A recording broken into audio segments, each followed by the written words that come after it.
السلام علیکم ورحمۃ اللہ وبرکاتہ۔ الصلاۃ والسلام علیک یا رسول اللہ، الصلاۃ والسلام علیک یا حبیب اللہ، وعلی آلک واصحابک یا حبیب اللہ صلی اللہ تعالی علیہ وسلم۔ الحمدللہ، ہم زکوٰۃ کے تعلق سے چند باتیں سماعت کریں گے۔ امام راضی رحمۃ اللہ علیہ جو ایک اپنے وقت کے امام ہیں، آپ سے کسی دولت مند نے پوچھا کہ کیا یہ ممکن ہے کہ میں اپنا مال اپنی قبر میں ساتھ لے کر جاؤں؟ تو آپ نے فرمایا کہ ہاں، یہ ممکن ہے کہ تم اپنے مال کو اپنے قبر میں لے جاؤ۔ اس کا طریقہ کار یہ ہوگا کہ تم یہ مال و دولت اللہ کی راہ میں دے دو، تم کو یہ مال قبر میں مل جائے گا، تم کو یہ مال قبر میں مل جائے گا۔ یقیناً اللہ تبارک و تعالیٰ کا وعدہ ہے کہ اس کی راہ میں اگر ایک خرچ کیا جاتا ہے تو اللہ تبارک و تعالیٰ 10 گنا عطا فرماتا ہے، اور اس کی رحمت جب نوازنے پر آتی ہے تو 10 کی بھی قید نہیں، 700 گنا اور تک اللہ تبارک و تعالیٰ اپنے بندوں کو نوازتا ہے۔ جیسے کہ آپ نے ایک واقعہ سماعت کیا ہوگا، حضرت رابعہ بصری رضی اللہ تعالیٰ عنہا ایک اللہ کی برگزیدہ بندی ہیں۔ آپ کے پاس چند درویش آئے، کھانا کھانے کے لیے دسترخوان بچھایا گیا۔ حضرت رابعہ بصریہ کے پاس صرف 2 روٹی تھی۔ آنے والے درویشوں کے سامنے انہوں نے 2 روٹی رکھ دی۔ اب وہ فقیر درویش وہ روٹی کھانا ہی چاہتے تھے کہ اچانک کسی فقیر نے آواز لگائی اور کہا کہ اللہ کے نام پہ کچھ دے دو۔ حضرت رابعہ بصری فوراً اٹھی اور دسترخوان سے وہ 2 روٹی جو درویش کے لیے رکھی تھی اس کو اٹھایا اور سائل کو، فقیر کو دروازے پر لے جا کر دے دیا۔ فقیر تو 2 روٹی لے کر چلا گیا، لیکن یہ درویش فکرمند ہوئے کہ ابھی کھانے کو 2 روٹی ملی تھی، لیکن وہ 2 روٹی پھر ہمارے پاس سے چلی گئی۔ لیکن کچھ ہی دیر کے بعد کسی نے دروازے پر دستک دی اور آنے والے نے اپنے ہاتھ میں تھال رکھا تھا۔ حضرت رابعہ بصری نے تھال پر سے کپڑا ہٹایا تو اس میں چند روٹیاں تھیں۔ حضرت رابعہ بصری نے ان روٹیوں کو گنا، 1 2 3 5 7 10 12 15 16، بس 16 روٹیاں تھیں۔ تو انہوں نے کپڑا ڈھانک دیا اور آنے والے ساتھی سے کہا کہ یہ میری نہیں، کسی اور کی ہے۔ پھر وہ آنے والا روٹیاں لے کر چلا گیا۔ یہ دونوں درویش دیکھ رہے تھے کہ ابھی روٹی ہمارے دسترخوان سے اٹھا کر اللہ کے نام پہ دے دی گئی تھی، اور اب پھر تحفے میں روٹیاں آئی، لیکن رابعہ بصری نے اس کو گنا اور گننے کے بعد صرف 16 پایا تو اسے لوٹا دیا۔ اللہ جانے کیا حکمت ہے۔ کچھ دیر بعد پھر دروازے پر دستک ہوئی، آنے والے نے دستک دی۔ رابعہ بصری نے دروازہ پر اس کا استقبال کیا اور جو تھال میں چند روٹیاں تھیں اس پر سے کپڑے ہٹا کر روٹیوں کو گنا، اور 1 2 3 5 7 10 11 12 15 16 اور 20 تک جب پہنچی تو دیکھا کہ تھال میں 20 روٹیاں ہی تھیں۔ خوش ہو گئی اور کہا کہ ہاں، یہ میرے لیے ہے۔ پھر وہ روٹیاں لے کر دسترخوان پہ رکھ دی۔ درویشوں نے روٹی تو کھا لی، پیٹ کی آگ تو بجھا دی، لیکن پھر کھانے کے بعد حضرت رابعہ بصری سے پوچھا کہ مائی، پہلے بھی روٹیاں آئی تھی لیکن تم نے لوٹا دی، اور دوسری مرتبہ پھر روٹیاں آئی، تم نے اس کو قبول کر لیا، یہ بات کچھ سمجھ میں نہیں آئی۔ تو سیدنا رابعہ بصری فرماتی ہیں کہ جب پہلی مرتبہ کسی کی طرف سے تحفتاً مجھے ہدیتاً روٹیاں آئی، جب میں نے اس کو گنا تو اس میں 16 روٹیاں تھیں، تو میں نے یقین کر لیا کہ میرے رب کا وعدہ ہے کہ اس کی راہ میں 1 2 تو 10 ملے گا۔ تو میں نے 2 روٹیاں دی تھی تو میں منتظر تھی کہ مجھے 20 روٹی ہی ملنی ہے۔ پھر وہ سائل جو لے کر آیا تھا روٹیاں وہ لے کر چلا گیا۔ جب دوسری مرتبہ دروازے پر دستک ہوئی اور لانے والے نے ہدیتاً تحفتاً جو روٹی لائی، میں نے اس کو گنا تو وہ پوری 20 نکلی، اور میرے رب کا وعدہ حقیقت ہے، یقیناً ہے کہ جو وعدہ ہے اللہ کا وہ پورا ہوگا۔ میں نے اس کی راہ میں 2 روٹیاں دی تھی تو یقیناً مجھے 20 روٹیاں ہی ملنی تھی. تو یہ یقین مستحکم ہوتا ہے کہ اللہ کی راہ میں خرچ کریں تو اللہ تبارک و تعالی اپنے عفو و کرم سے، اپنے فضل و کرم سے ایسا نوازتا ہے کہ ہمارا گمان بھی نہیں ہو سکتا. شیخ التفسیر حکیم الامت مفتی احمد یار خان علیہ رحمت و رضوان زکوٰۃ کے اسرار اور فائدے تحریر فرماتے ہوئے لکھتے ہیں کہ یہ قدرتی بات ہے کہ خرچ کرنے سے چیز بڑھتی ہے. اگر عالم اپنا علم خرچ نہ کرے تو علم سے ہاتھ دھو بیٹھے گا. اگر کنویں کے پانی کو خرچ نہ کیا جائے تو کنویں کا پانی ٹھہرا ہوا رہے گا اور وہ خراب ہو جائے گا، سڑ جائے گا. اگر درختوں کی شاخیں نہ کاٹی جائے تو اس میں آئندہ پھل کم آئیں گے اور درخت پھولے گا نہیں. اسی طرح اگر مال کی زکوٰۃ ادا نہ کی جائے تو اس مال کی ترقی رک جاتی ہے.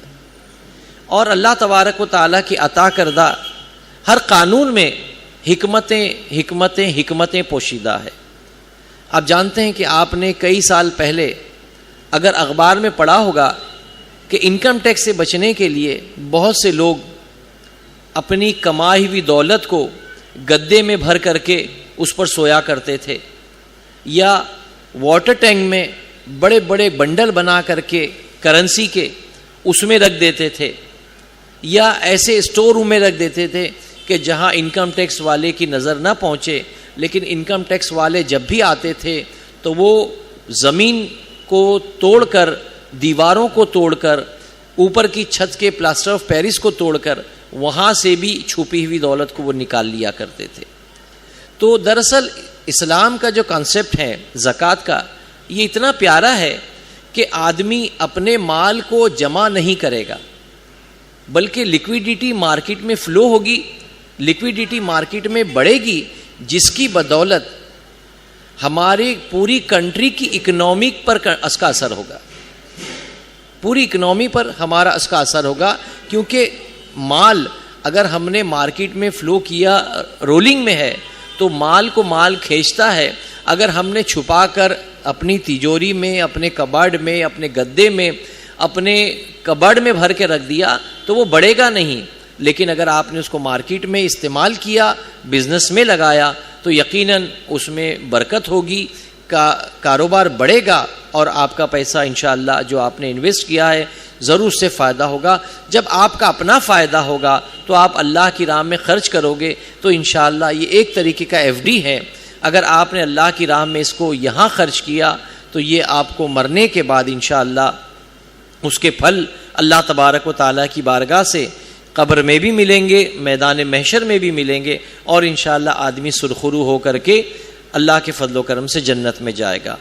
روایت میں فرمایا گیا ہے کہ ایک شخص اللہ تبارک و تعالیٰ ایک بندے سے فرمائے گا، لے یہ تیرا اجر ہے، یہ تیرا صدقہ ہے، تو اس کو لے اور جنت میں جا. وہ بندہ کہے گا اے اللہ، میں نے اپنی زندگی میں اتنی نیکیاں نہیں کی تھی، میری اتنی نیکیاں کیسے ہو گئی؟ تو اللہ تبارک و تعالیٰ فرمائے گا کہ اے میرے بندے، جس طرح تو بچھڑے کو پال پال کر بیل کرتا تھا، چھوٹے سے بچھڑے کو پال پال کر تو جب بیل کر دیتا تھا، تو اسی طرح میں نے تیرے ایک مٹھی صدقے کو اپنی بارگاہ میں قبول کر لیا، اور آج اس کو پال پال کر میں نے اتنا بڑا پہاڑ برابر کر دیا، یہ تیرا اجر ہے، اس کو لے اور تو جنت میں چلے جا. تو اللہ تبارک و تعالیٰ کی رحمت بڑی وسیع ہے. انشاءاللہ اگر ہم نے اللہ کی راہ میں خرچ کیا تو اللہ کے فضل و کرم سے اس کا جو وعدہ ہے وہ انشاءاللہ پورا ہوگا. تو جو زکوٰۃ کا کنسیپٹ ہے یہ اسلام میں فرض ہے، لیکن کس پر فرض ہے؟ جو مالدار ہے اس پر فرض ہے.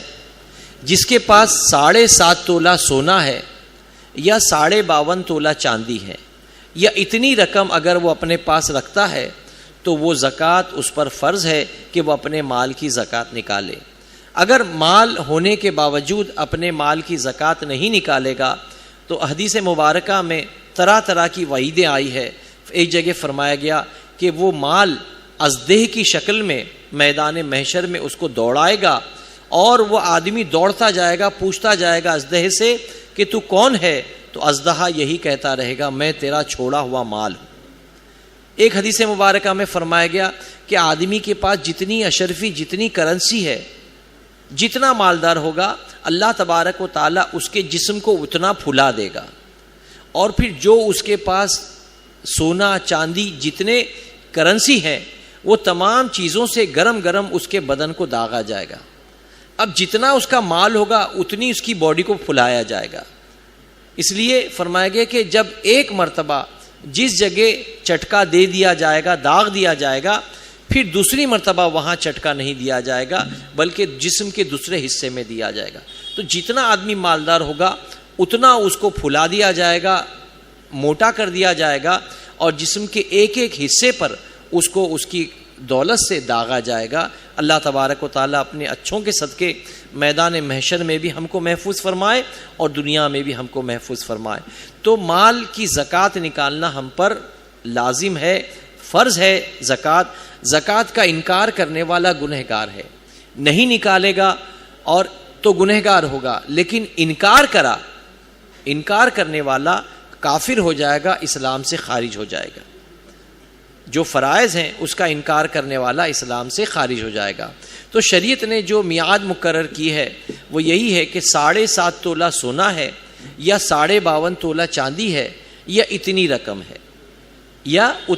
ہے۔ اب سونے کا ریٹ ہر سال کم زیادہ ہوتا ہے۔ پچھلے سال سونے کا ریٹ زیادہ تھا اس لیے لوگوں کی زکاتیں زیادہ نکلی۔ آج اس سال سونے کا ریٹ تھوڑا کم ہو گیا ہے تو کچھ لوگوں کی زکوٰۃ اب کم ہو جائے گی۔ تو گزشتہ سال اگر سونے کا ریٹ 30,000 تھا تو اس کے مطابق اس کی زکوٰۃ نکالی گئی۔ اس سال 27,000 روپیہ تولہ اگر سونا پکڑتے ہیں تو اس کی زکوٰۃ کا ریشیو تھوڑا کم ہو جائے گا۔ بہرحال 7.5 تولہ سونا کا جو مالک ہے اس پر زکوٰۃ نکالنا واجب ہے، اور 52.5 تولہ چاندی جس کے پاس ہے اس پر زکوٰۃ نکالنا واجب ہے۔ اب اس کو چھوٹے چھوٹے انداز میں سمجھیں کہ اگر کسی کے پاس 5 تولہ سونا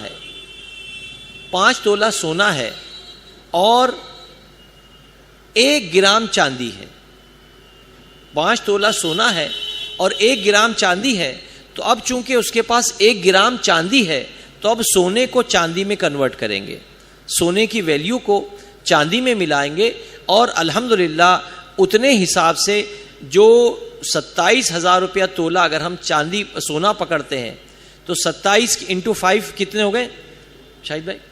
27 into 5، 5 تولہ اگر سونا ہے اور 27,000 روپیہ تولہ پکڑتے ہیں، چلیے ہم 25,000 پکڑتے ہیں، 25,000 روپے اگر تولہ پکڑتے ہیں تو 5 تولے کا کتنا ہو جاتا ہے؟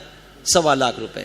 تو 1.25 لاکھ روپے میں اطمینان سے الحمدللہ 52.5 تولہ چاندی آرام سے آ جاتی ہے، ماشاءاللہ۔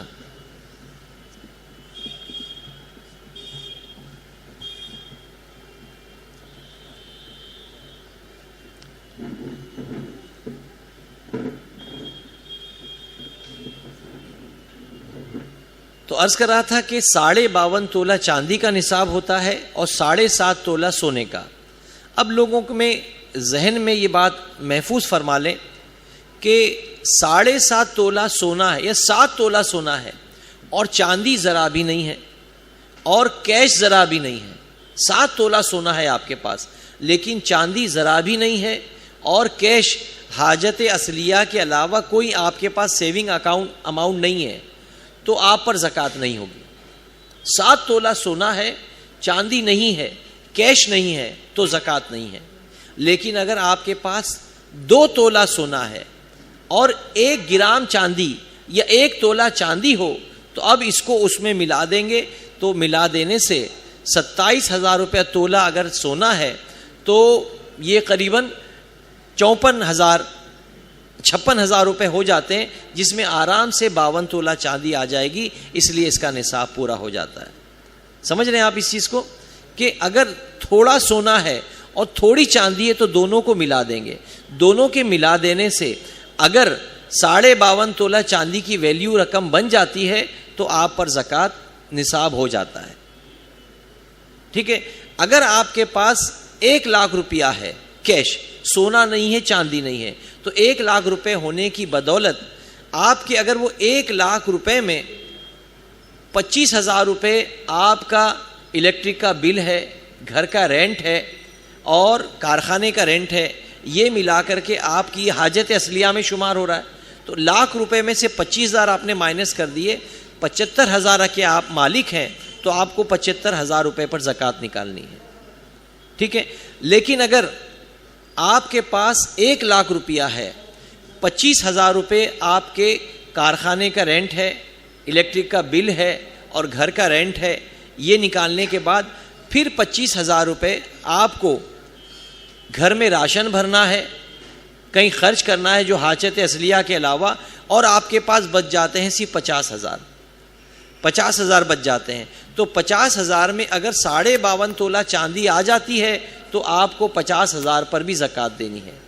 لیکن اگر 50,000 میں 52.5 تولہ چاندی نہیں آتی تو آپ کو زکوٰۃ دینے کی جو آپ پر واجب نہیں ہوگا.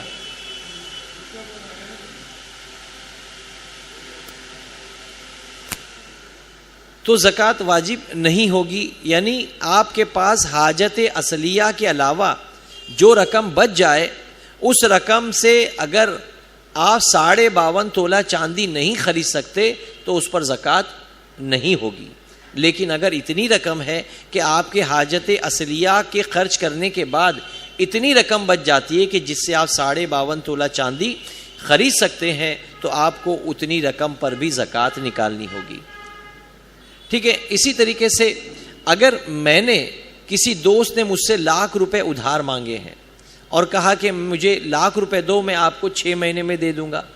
اب 6 مہینے گزر گئے، 8 مہینے گزر گئے، 9 مہینے گزر گئے، سال گزر گیا اور میرا نصاب کا سال آ گیا. تو جب میں زکوٰۃ نکالوں گا تو اس 1,00,000 روپے کو بھی کاؤنٹ کروں گا. مانا کہ وہ 1,00,000 روپے دوست نے لیا ہے، ازرائے ادھار لیا، اس نے ادھار کی شکل میں لیا، لیکن دیتا نہیں، آج دوں گا کل دوں گا کہتے ہوئے اس نے سال گزار دیا. تو اب وہ پیسے اسی کے پاس ہیں، وہ استعمال کر رہا ہے، لیکن مجھ کو اس کی زکوٰۃ نکالنی ہوگی. اور حدیث مبارکہ میں آقا کریم صلی اللہ تعالی وسلم نے فرمایا تم اپنے مال کی زکوٰۃ نکالو اور مال کو محفوظ قلعے میں محفوظ کر لو، ایک محفوظ کر لو. اگر ہم نے اس کی زکوٰۃ نہیں نکالی تو ممکن ہے ہمارا وہ مال ضائع ہو جائے گا اور ہمیں نہیں ملے گا. اس لیے بہتر ہے کہ اپنا مال اگر کسی کے پاس ادھار ہے تو اس کی بھی زکوٰۃ نکالی جائے تاکہ زکوٰۃ کے صدقے اللہ تبارک و تعالیٰ اس مال کو محفوظ رکھے اور ہم کو اطمینان سے وہ مال 2 سال بعد 3 سال بعد جب بھی ملے تو ہر سال اس کی زکوٰۃ نکالتے رہیں اور وہ مال کو اپنے محفوظ کر لیں. اب یہ دیکھیں کہ ہم لوگ عموماً رمضان کے مقدس مہینے میں ہی زکوٰۃ نکالتے ہیں، حالانکہ سب کے زکوٰۃ نکالنے کا ٹائم جدا جدا ہے. یہ ڈیپینڈ کرتا ہے اپنے مالدار ہونے پر. اگر کوئی شخص رمضان میں مالدار ہوا تو اب رمضان سے رمضان اس پر زکوٰۃ ہے. کوئی اگر محرم میں مالدار ہوا تو 1 محرم سے وہ محرم تک مالدار ہوا تو 1 سال، جس کو شریعت کی زبان میں ہولان ہول کہتے ہیں، یعنی مال پر سال گزرنا. مال پر اگر سال گزر گیا تو ہی زکوٰۃ ہے، ورنہ زکوٰۃ نہیں ہوگی. آپ کو ایک ایگزامپل دوں کہ اگر کوئی شخص باہر سے آیا، غریب ہے اور اس کے پاس کھانے پینے کی بھی رقم نہیں ہے، لیکن وہ کسی کے گھر کے پاس رات کو سو گیا اور صبح گھر والے نے دروازہ کھول کر کے اس کی کنڈیشن کو دیکھ کر اپنا مہمان بنا لیا، اپنا قریب اس کو کر لیا اور اپنے گھر میں اس کو رکھ لیا. اب گھر میں رکھنے کے بعد وہ انہی کے گھر میں رہتے رہتے کچھ دن گزارنے لگا، یہاں تک کہ وہ شخص جب مرنے لگا تو مرتے مرتے اس نے کہا کہ میرا کوئی رشتہ دار نہیں ہے، میرا کوئی خونی رشتہ دار نہیں ہے، اب میں ساری پراپرٹی ساری دولت تم کو دے کر کے دنیا سے جاؤں گا. یہ گھر بھی تمہارا، میرے بینک میں جو پیسے ہیں وہ بھی تمہارے، میرے لاکر میں جو پیسے ہیں وہ بھی تمہارے، میری گاڑی بنگلہ جو کچھ ہے وہ سب تمہارا. اب اس نے یہ جب دے دیا اور مر گیا، اب وہ سمجھیے مرتے مرتے اس نے 5 محرم کو انتقال کر گیا، اور 5 محرم کو مرنے کے بعد اب یہ شخص جو اس کے گھر میں رہنے والا تھا اس نے اس پر قبضہ کیا. اب 5 محرم میں اس نے دیکھا کہ رہنے کے لیے گھر مل گیا, گاڑی مل گئی اور 10 لاکھ روپیہ کیش مل گیا. اب فوراً محرم کے بعد چند دنوں بعد, چند مہینوں بعد اگر رمضان آتا ہے تو اس کو رمضان میں زکوٰۃ نکالنا لازم نہیں, کیونکہ اب وہ مالدار ہوا تھا 5 محرم کو. اب 5 محرم سے لے کر کے اگلے سال 5 محرم تک اگر وہ مال اس کے پاس محفوظ رہ گیا تو زکوٰۃ نکلے گی. لیکن اگلے سال کا 5 محرم آنے سے پہلے 4 محرم کو اس نے 10 لاکھ روپے خرچ کر کے حج کو چلا گیا یا عمرے کو چلا گیا, باہر چلا گیا. اب اگر اس نے خرچ کر لیا تو اس پر اس کی زکوٰۃ ختم ہو گئی. لیکن اگلے سال 5 محرم تک اگر وہ اتنے مال کا مالک رہا اور وہ 10 لاکھ روپے کو اس نے اپنے کبڑ میں اپنی ملکیت میں ویسا ہی رکھا, تو جیسے ہی اگلے سال 5 محرم آئے گی تو اس پر زکوٰۃ دینا فرض ہو جائے گا. فقہائے کرام نے تو یہاں تک لکھا کہ دن کو تو لکھے ہی لکھے, ٹائم کا بھی اعتبار کرے کہ شام میں 4:30 بجے میرے پاس 10 لاکھ روپے آئے, تو اب وہ 10 لاکھ روپے اگلے سال 5 محرم کو 4:30 بجے اس کا سال پورا ہوگا, تب اس پر زکوٰۃ فرض ہوگی. اگر 3 بجے دوپہر میں 1 بجے اس نے خرچ کر دیا تو اس پر سے زکوٰۃ ختم ہو جائے گی, زکوٰۃ اس پر سے ختم ہو جائے گی. اسی طریقے سے جو ہمارے اسیٹس ہیں, ہمارے جو کوئی اسیٹس ہیں اس پر بھی زکوٰۃ ہوگی. جیسے مفتیان کرام اس دور میں شیئر مارکیٹ میں انویسٹ کرنے کو منع کرتے ہیں, کیونکہ شیئر مارکیٹ ایک طریقے کا قمار بازی جوا ہو گیا ہے کہ آدمی شیئر خریدتا ہے اور پھر دوسرے دن بے چین ہو جاتا ہے کہ ابھی میں نے یہ شیئر خریدے تھے, اب آج اس کی ویلیو کیا ہو گئی. وہ فوراً انٹرنیٹ پہ جا کر کے شیئر کی ویلیو معلوم کرنا شروع کر دیتا ہے. 10 پیسہ بڑھ گیا, 8 آنا گھٹ گیا, 1 روپیہ بڑھ گیا, تو جیسے بڑھ جاتا ہے تو خوش ہوتا ہے, گھٹ جاتا ہے تو نروس ہو جاتا ہے. یعنی ایک جوئے کی مثل ہو گیا ہے. تو اس لیے بہتر ہے کہ شیئر مارکیٹ میں ڈیل نہ کریں. لیکن اگر کسی نے شیئر لیا ہے تو یہ بھی اس کے اسیٹس ہیں, تو شیئر اسیٹس ہیں اس کے, ٹھیک ہے. جو مال تجارت ہیں, یعنی شیئر بھی ایک طریقے کا مال تجارت ہے کہ اس نے ٹاٹا کے شیئر لیا, 10 روپے میں مل رہے تھے, 10 میں لے لیا, آج اس کی ویلیو 20 روپے ہو گئی, تو وہ 10 روپے آٹومیٹک اس کے بزنس کے بڑھ گئے. تو یہ اسیٹس ہیں, اس پر بھی زکوٰۃ ہوگی. اسی طریقے سے سونے پر, چاندی پر, کیش پر اور مال تجارت پر. اور شریعت نے اور بھی قانون بنائے ہیں کہ کھیتی باڑی کی جو فصلیں ہیں اس پر بھی زکوٰۃ ہے, اور جانور جو پالے جاتے ہیں ان پر بھی زکوٰۃ ہے. خیر بہرحال ہم شہر میں رہتے ہیں, ہم کو ان چیزوں سے سروکار نہیں ہوتا. جن چیزوں سے ہم سروکار کرتے ہیں, جن کے ساتھ ہمارے معاملات ہوتے ہیں, وہ یہی ہے یا تو سونا یا چاندی یا کیش یا ہمارا مال تجارت. تو سمپل اس کا طریقہ بتا دوں میں آپ کو کہ آپ اطمینان سے اپنے مال کی زکوٰۃ کیسے نکال سکتے ہیں. سمجھیے شعبان کی 30 تاریخ گزرنے والی ہے اور رمضان کا پہلا روزہ یا دوسرا روزہ یا 5واں روزہ, آپ کوئی بھی ایک ڈیٹ فکس کر لیں. اگر آپ کو گزشتہ نہیں معلوم کہ میں کب مالدار ہوا, تو اس کا سمپل طریقہ یہ ہے کہ رمضان کے کوئی بھی ایک دن آپ طے کر لیں, 21واں رمضان, 5واں رمضان, 27واں رمضان. اب وہ رمضان کا آپ نے سمجھیے کہ 21واں رمضان پکڑ لیا. اب 20 تاریخ گزرنے کو رات کو ہی آپ ایک پیپر لے کر کے, پینسل لے کر کے بیٹھ جائیں. اب بیٹھ جائیں اور پورے اپنی پراپرٹی کو چیک کریں کہ اب میرے پاس کتنا مال ہے. بیوی کے پاس جو زیور ہے اس کو بھی نکال لیں, سونا, چاندی, کیش سب سامنے رکھ کر کے بیٹھ جائیں. اب پیپر پہ ان تمام چیزوں کو جوٹ ڈاؤن کریں کہ ہمارے پاس زیور کتنا ہے. اب پتہ چلا کہ بیوی کے پاس جو سونا ہے یہ 10 تولہ سونا ہے, تو آپ نے اس کو 10 تولہ سونا لکھ دیا اور 10 تولے سونے کی ویلیو لکھ دیا. اس کے بعد چاندی کتنا ہے, پیر کی پٹی ہے, انگوٹھی ہے, یہ سب ملا کر کے 10 تولہ چاندی ہے. تو 10 تولہ چاندی, 10 تولہ سونا, اس کی رقم آپ نے لکھ دی. اب آپ دیکھیں گے کہ پاس بک نکال کر کے آپ کے سیونگ اکاؤنٹ میں کتنا پیسہ ہے. تو آپ کے سیونگ اکاؤنٹ میں 1 لاکھ روپیہ ہے, آپ نے اپنے پیپر پہ لکھ دیا 1 لاکھ روپیہ. اب آپ نے گھر کے کباڑ میں بھی چیک کر لیا کتنا پیسہ ہے, تو گھر کے کباڑ میں بھی آپ کو 1 لاکھ روپیہ کیش نکلا, آپ نے وہ لکھ دیا. ٹھیک ہے. اس کے بعد آپ سوچیں گے کہ میرا کسی پر پیسہ نکلتا ہے تو پتا چلا کہ ہاں فلانے بھائی کو میں نے 3 لاکھ روپے دیے ہیں اور وہ دینے کا باقی ہے, تو آپ نے وہ 3 لاکھ روپے بھی لکھ دیے. ٹھیک ہے, 3 لاکھ لکھنے کے بعد میں اب آپ نے سوچا, بیوی سے مشورہ کیا کہ ہم نے اپنے بچے کے اکاؤنٹ میں بھی کچھ ایف ڈی کیا ہے, تو بچے کے اکاؤنٹ سے آپ نے نکالا کہ آپ نے اپنے بچے کے اکاؤنٹ میں 3 مہینہ پہلے 1 لاکھ روپیہ آپ نے ایف ڈی کیا ہے, وہ بھی آپ نے کاؤنٹ کر لیا, لکھ دیا. اب یہ پورا کیش, سونا چاندی, یہ آپ نے پیپر پہ لکھ دیا. اب اپنی دکان پر چلے جائیں. دکان پہ جانے کے بعد میں اپنا سارا مال چیک کریں. اگر کپڑے کی دکان ہے تو پورا اسٹاک چیک کریں کہ میرے پورے دکان میں اب کتنے کا مال ہے. پورا آپ نے ایک ایک تھان کو اگر ناپ سکیں تو سبحان اللہ, نہیں تو اندازے سے تمام کپڑوں کو جانچتے جانچتے آپ نے کیلکولیٹ کیا کہ پورے دکان میں پورا مال جو ہے وہ میرا 10 لاکھ روپے کا ہے.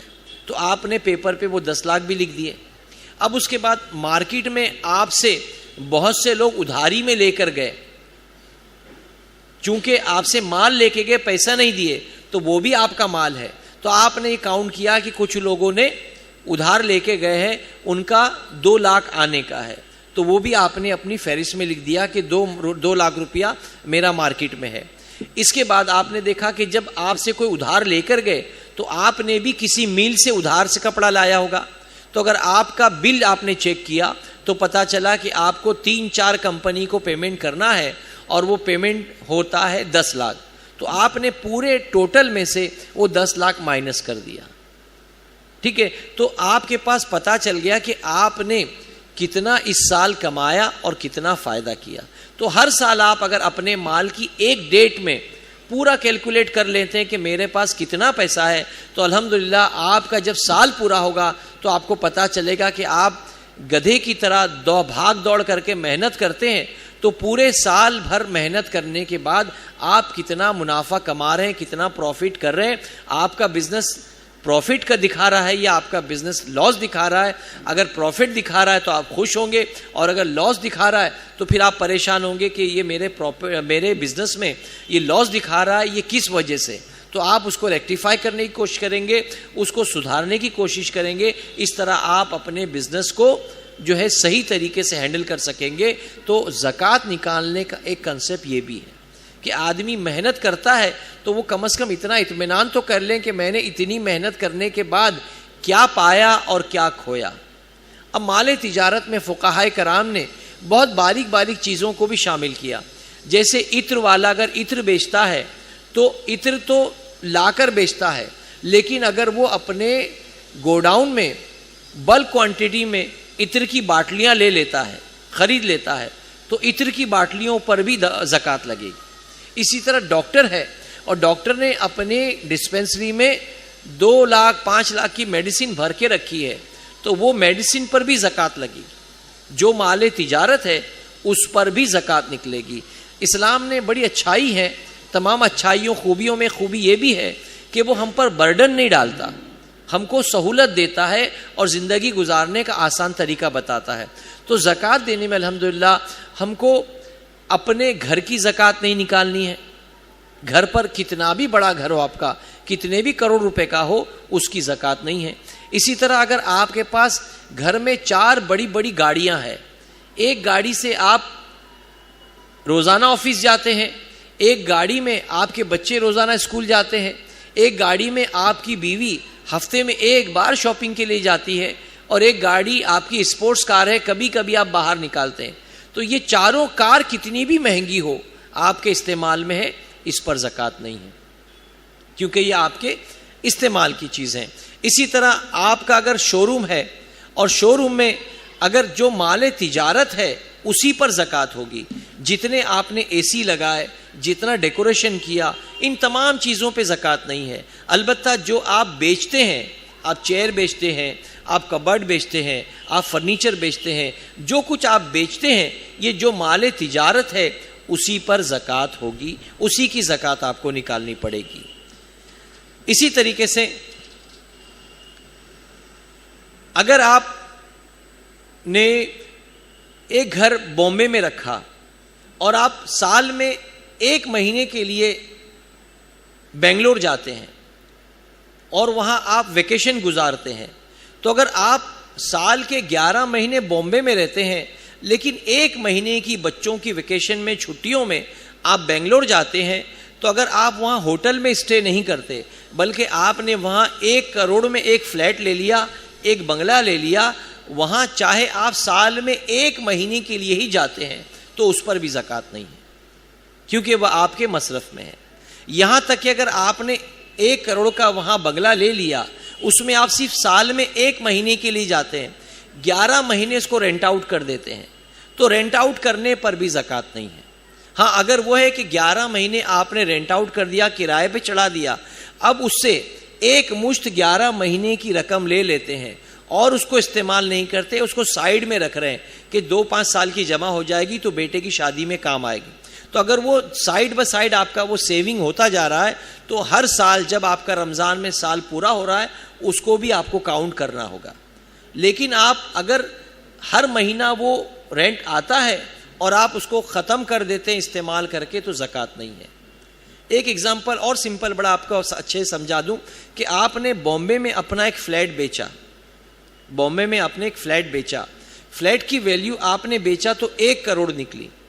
اب 1 کروڑ کا آپ نے فلیٹ بیچنے کے بعد میں وہ پورے پیسے لے کر کے بامبے کے سبب چلے گئے، ایگزامپل میرا روڈ چلے گئے، میرا روڈ جا کر کے آپ نے 25-25 لاکھ کے 4 فلیٹ خریدا، 25-25 لاکھ کے 4 فلیٹ خریدا، اور آپ نے یہ ایزیوم کر لیا کہ اب میں، میری بیوی اور 2 بچے ہیں تو ایک فلیٹ میں تو ہم رہ لیں گے، یہ تینوں فلیٹ کو ہم کرائے پہ دے دیں گے اور اس کا جو مہینہ کرایہ آئے گا ہم وہ کھاتے ہوئے زندگی گزاریں گے، تو چاروں فلیٹ پہ زکوٰۃ نہیں ہے، چاروں فلیٹ پہ زکوٰۃ نہیں ہے۔ لیکن اگر آپ نے یہ سوچا کہ چلو ایک فلیٹ میں تو 25 لاکھ کے ہم رہ لیں گے، اب 25-25 لاکھ کے 3 فلیٹ ہم نے خریدے ہیں، اگر بھاؤ اچھا ملے گا تو اس کو ہم بیچ دیں گے، اگر اس میں 2 نیت کی کہ بھاؤ اچھا ملے گا تو بیچ دیں گے ورنہ اس کو رینٹ آؤٹ کر دیں گے تو زکوٰۃ نہیں ہے۔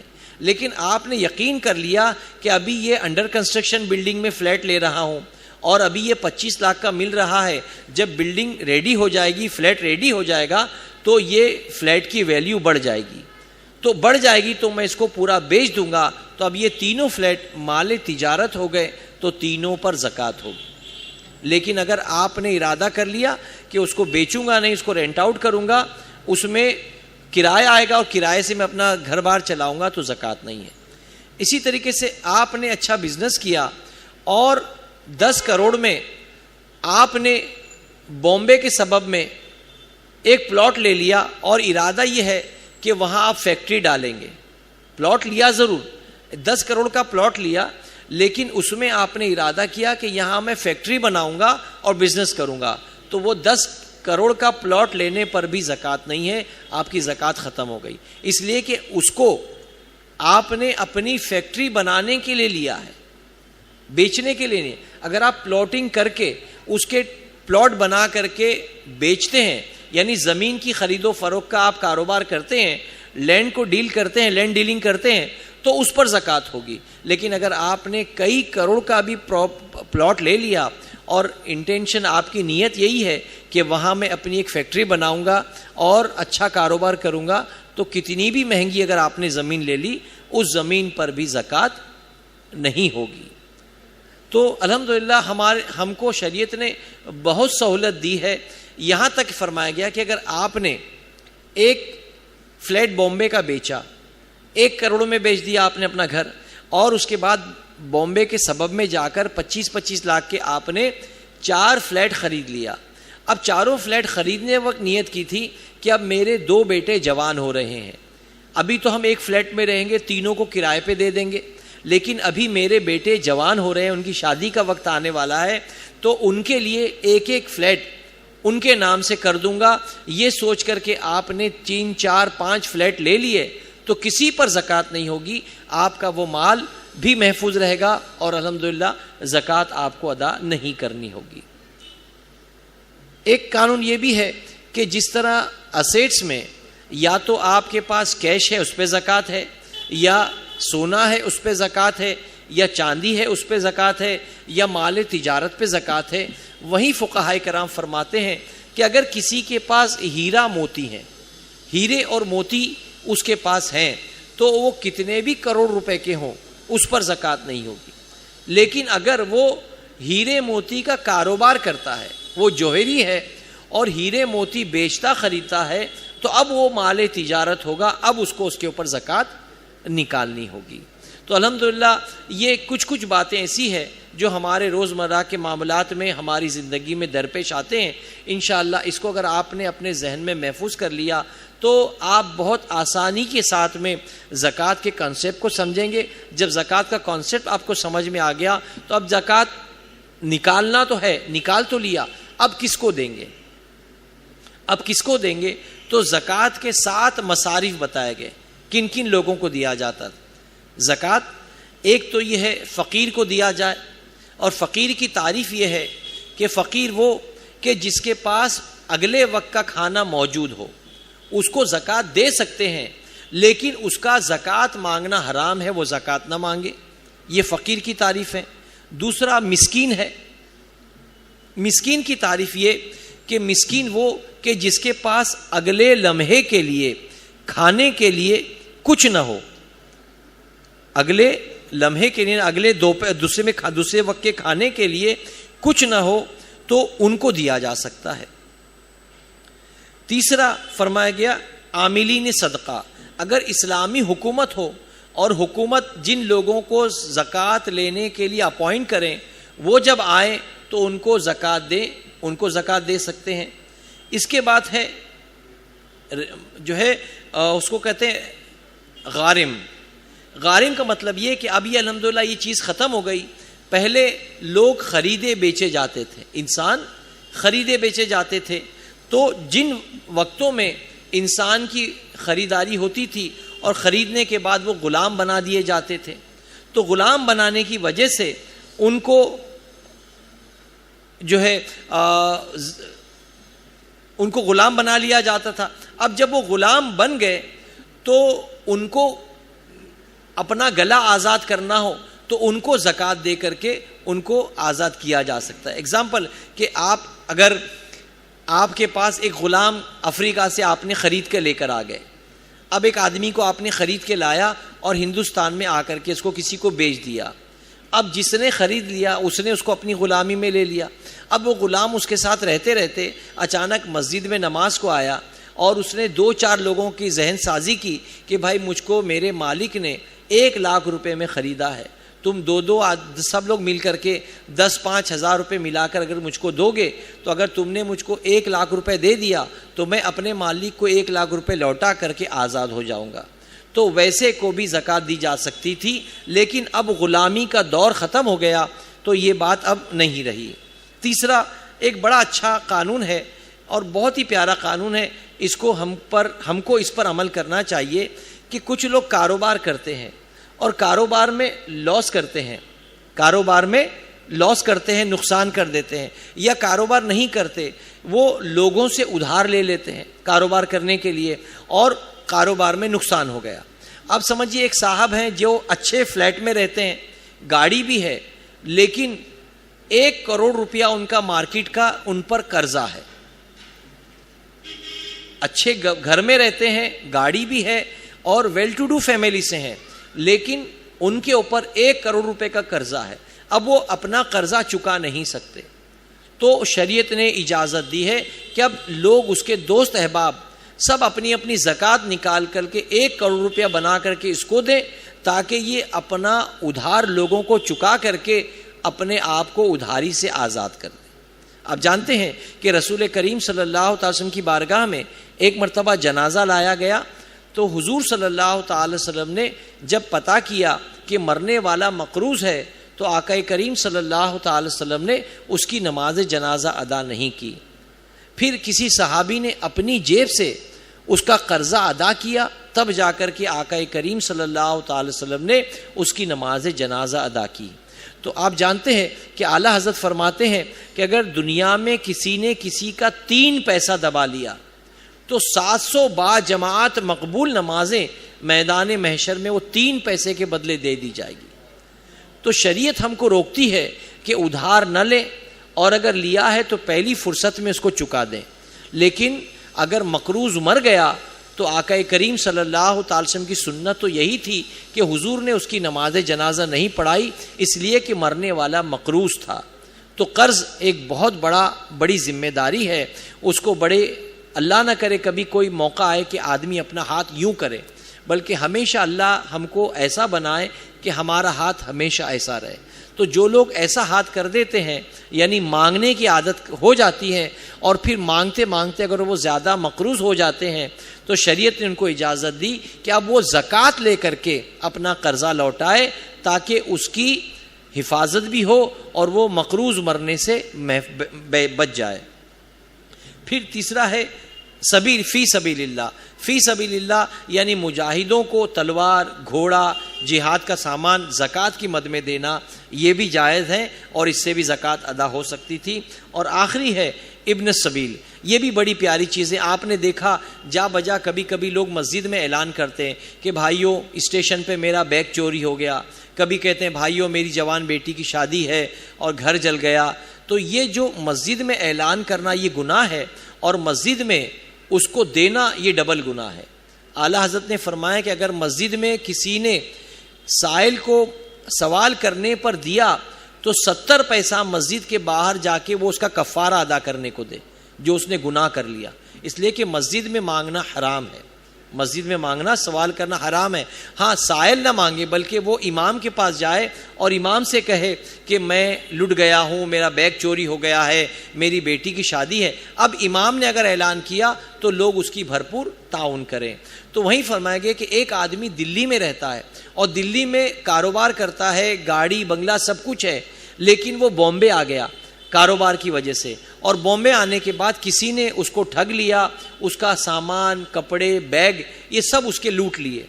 اب وہ آدمی دلی میں تو مالدار ہے، بمبئی میں آنے کے بعد وہ فقیر ہو گیا. تو اب اس کو زکوٰۃ دی جا سکتی ہے، یعنی وہ زکوٰۃ کے پیسے لے کر کے یہاں سے دہلی تک جائے، اتنا خرچہ وہ لے لے، کھانے پینے کا خرچہ زکوٰۃ کی مد میں اس کو زکوٰۃ دی جائے تو وہ لے لے اتنا کہ اپنے جانے کا وہ بندوبست کر لے، دوران سفر کھانے پینے کا بندوبست کر لے. تو ویسے شخص کو بھی زکوٰۃ دی جا سکتی ہے. زکوٰۃ کے ایسے بہت سے مسائل ہیں، انشاءاللہ ہم اس کو کبھی آسانی کے ساتھ سمجھنے کی کوشش کریں گے. دعا کریں اللہ تبارک و تعالیٰ کی بارگاہ میں کہ اللہ تبارک و تعالیٰ ہم کو زکوٰۃ نکالنے والا بنائے، اور ہمارے مال کے ذریعے اللہ تبارک و تعالیٰ ہم کو جو ہے دنیا اور آخرت میں فائدہ پہنچائے. السلام علیکم ورحمۃ اللہ وبرکاتہ.